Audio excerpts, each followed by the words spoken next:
Prédécesseur ou dépendance.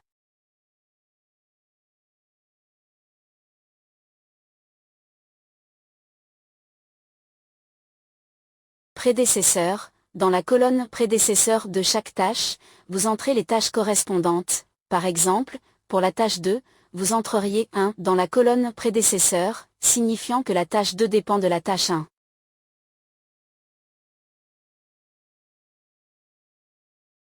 Modifiez le type de relation et ajoutez un délai, sélectionnez la tâche dépendante.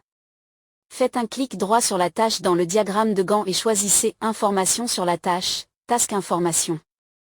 Dans la fenêtre Information sur la tâche, allez à l'onglet Prédécesseur. Vous verrez une liste des tâches prédécesseurs pour cette tâche, ainsi que le type de relation, par exemple FS pour fin à début. Modifiez le type de dépendance dans le menu déroulant à côté de type et ajoutez un délai si nécessaire dans le champ délai. Cliquez sur OK pour enregistrer vos modifications. Définir les dépendances entre les tâches. Une fois que vous avez ajouté vos tâches, vous pouvez établir des relations de dépendance entre elles.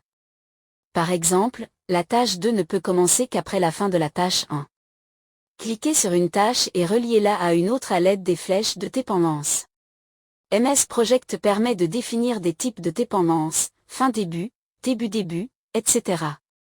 Il existe 4 types principaux de dépendance dans Microsoft Project, fin à début, FS, Finish to Start, la tâche B commence après la fin de la tâche A. C'est le type de dépendance le plus courant. Par exemple, les tests commencent après la fin du développement. Début à début, SS, Start to Start, la tâche B commence en même temps que la tâche A ou après son début. Par exemple, les tests commencent dès que le développement commence.